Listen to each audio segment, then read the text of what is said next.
Welcome, everybody, to the final score. I'm your host, Nicholas Marcinov, and today I am joined by Chris, the Dolphins fan. Say hello, Chris. Hello. Awesome.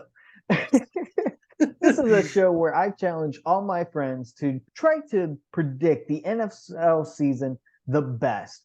And currently, right now, I'm sitting in the lead with a record of 171 and 100, followed by my little brother Ben at 170, 101. Chris, you're in third. You're very close, actually, at 168 and 103. Then it's Tanner with 160, 111, and then DJ, who is 148 and 123. I like the hesitation there. You're like, It's just hard for me to say because it's like I sound like I'm bashing on my friend, but he's done it to himself. So, and what do you get if you predict the best by the end of the season, Chris?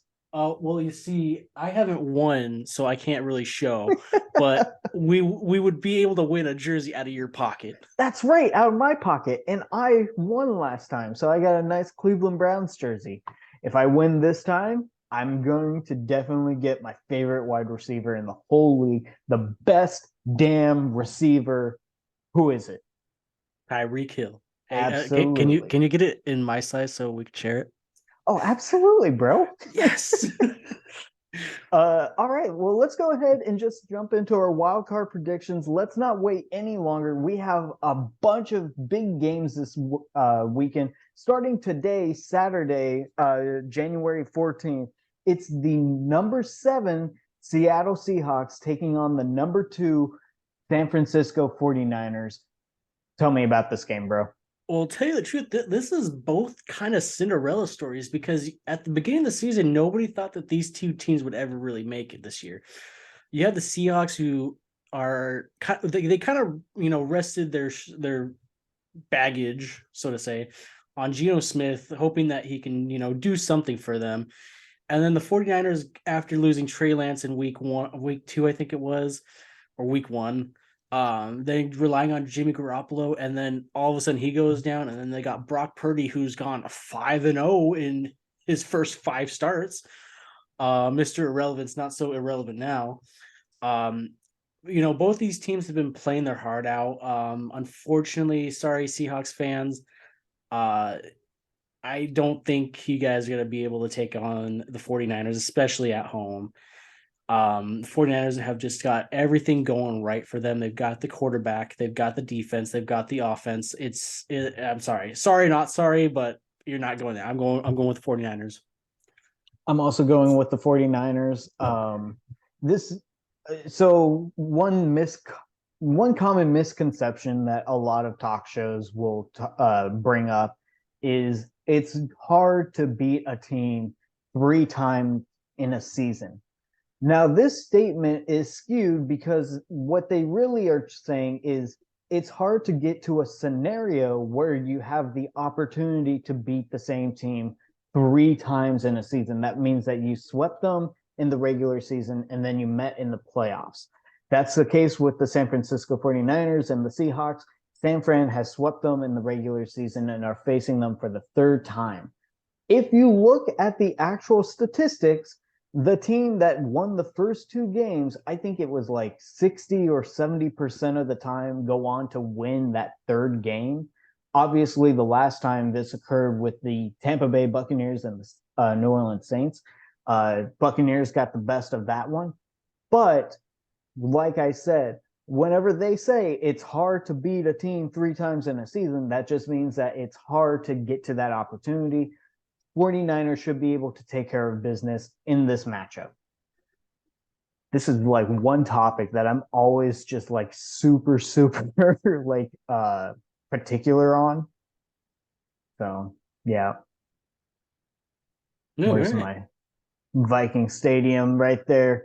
Let's now make our way to Florida for our first game. It is the number 5 seeded LA Chargers taking on the number 4 seeded Jacksonville Jaguars. And in this matchup, dude, I am just so excited for Jacksonville because it feels like everything's finally going their way. I remember telling my buddy Jimmy that I think the Jacksonville Jaguars Jimmy will Chang? make the. Hmm? Jimmy Chang? Yeah, he used Yeah, to be shout in out the to Lions. Jimmy. Yeah, Yeah. Jimmy. I was like, Jaguars will make the playoffs next season. I didn't think this season because Tennessee really just needed one win to secure the division. Uh, but they did it. They're here. They're in wild card weekend going up against LA Chargers, who do not have Mike Williams because he played in a meaningless Week 18 matchup and lost. Mike Williams was injured. Very interesting right now. I understand the criticism for playing your starters in this meaningless Week 18, but if it wasn't meaningless, they would have played their starters, and there's a chance he still would have got injured. So really, I don't know. I don't agree with starting or resting players. Uh, in this matchup, though, I do like the offensive power of LA a little bit more than what I see from Jacksonville. I love Jacksonville. I love the story that they've been telling, but I think that the LA Chargers are going to get it done in Jacksonville. Yeah. This is actually going to be both quarterbacks' first time in the playoffs. And, Justin Herbert has just been looking a little bit better than Trevor Lawrence. The going into this game, I do agree. I do think that the Chargers probably do have a better chance. The Panthers, the Jaguars, they got here. Yep. That's what counts. Yep. There's always next season. I don't really see them going much farther than this. They're playing with house money. Yeah. I It's Herbert who has the expectations of being the guy, whereas Trevor Lawrence, you did it in your second season. Keep the Good good for you. times going. Yeah. Yeah. All right. Let's talk about your team, the number 7 Miami Dolphins, taking on the number 2 Buffalo Bills. What's wrong, Chris? What? It's just, after this season Yeah. and the amount of times that Tua's brains have been scrambled, Yep. it pains me to say that I'm going with the Buffalo Bills. You don't It, even it, want to do a breakdown. no. This is the breakdown. So when your third string quarterback is outscored by your kicker and your defense in week 18, that tells you you're not going to probably make it past the wild card round. I'm sorry to Yeah. say it. The Bills have the heart. They're playing for DeMar Hamlin. He's out of the hospital. He's probably going to be in attendance. So they're going to be playing for him. Everybody knows that. It's sorry, Dolphins Nation, but I can't pick you this week. I think I picked you a majority of the season, so hats off to you. Man, it's just one of those situations of like what could have been. Like, I feel like Miami could have had the chance to win the division, Oh, yeah. if I'm being completely honest, but too many injuries to Tua. So I am sorry, Chris. I have to go with the Bills. I hope you Yeah. understand. No, I totally understand. Okay. Thank you.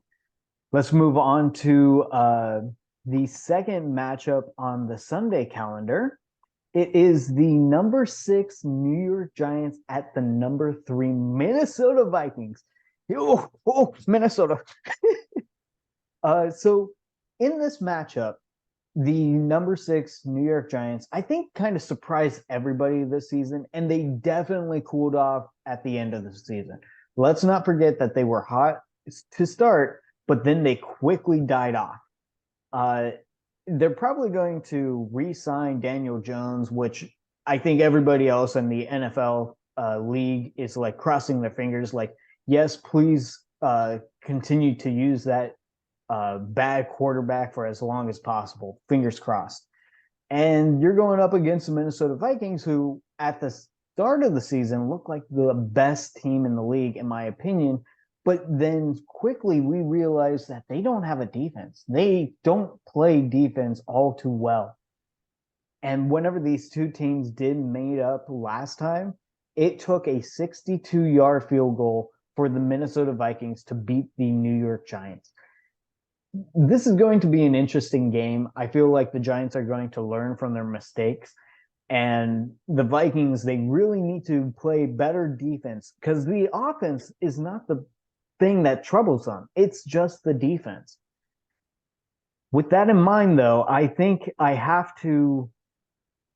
So I did see online that every year for the last 5 years, the number 6 seed has upsetted the number 3 seed in the playoffs.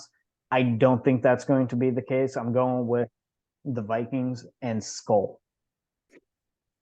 Yeah, a lot of people were saying that the Giants have what it takes to upset the Vikings, but in reality, I don't see that happening.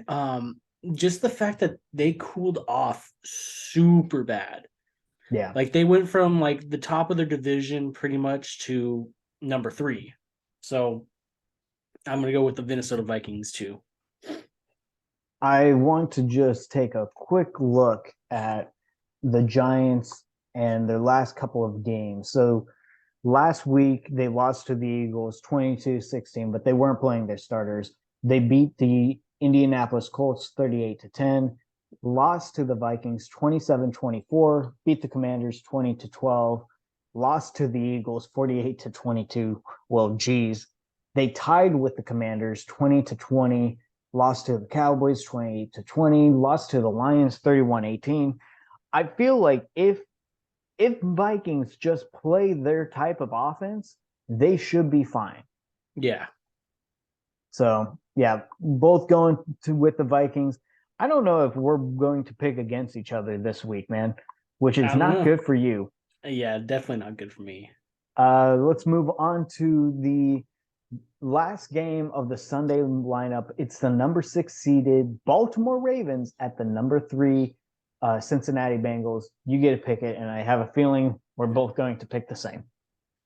So the thing is, I would have gone with the Ravens if Lamar Jackson was playing, but Lamar Sure. Jackson isn't playing.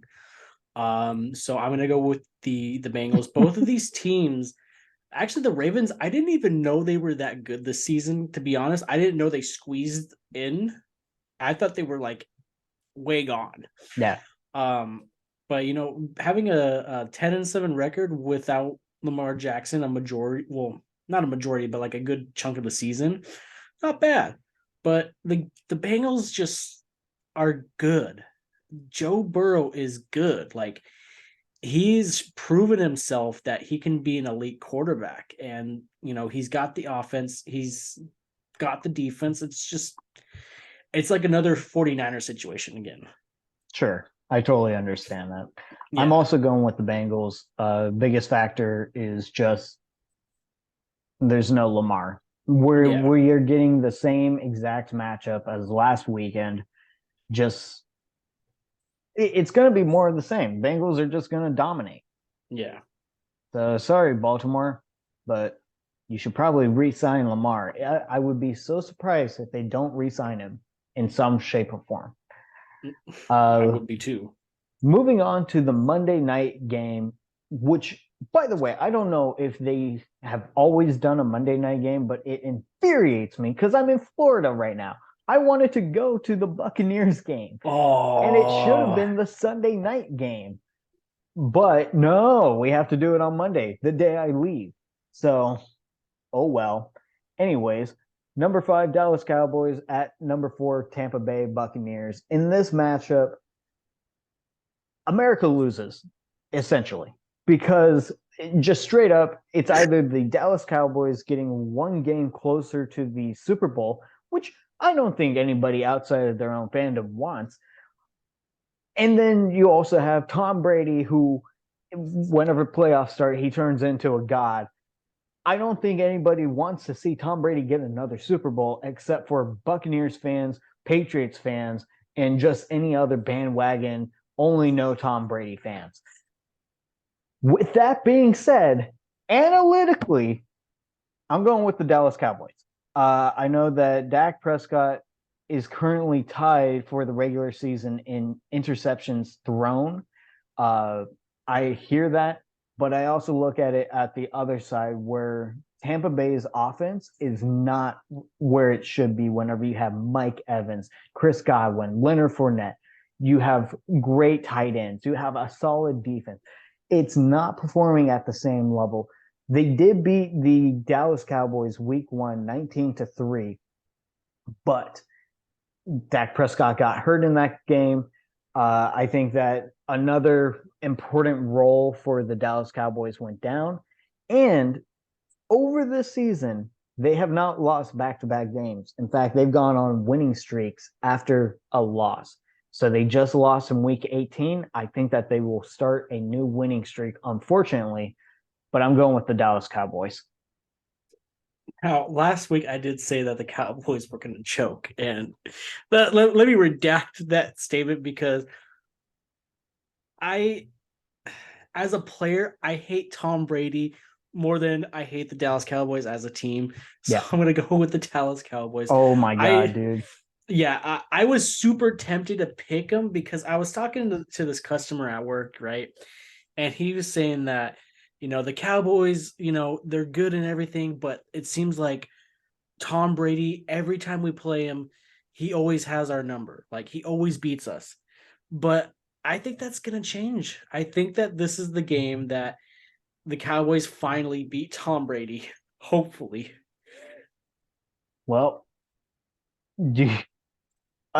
so we didn't look at the favorites, the betting favorites before we did this video, but Chris, we picked all the favorites. Yeah. For the upsets. We'll see what happens, but I feel confident with our picks. It's funny because like I've seen the list that you gave me, and we all picked the right side. Well, actually, except for the Cowboys, everything but the Cowboys and were on Chargers. the right side. Yeah, Cowboys and Chargers. Yep. All right. Well, before we go, we have to say hello to my dad who is watching this or listening to this. So, hello, Dad. I love you.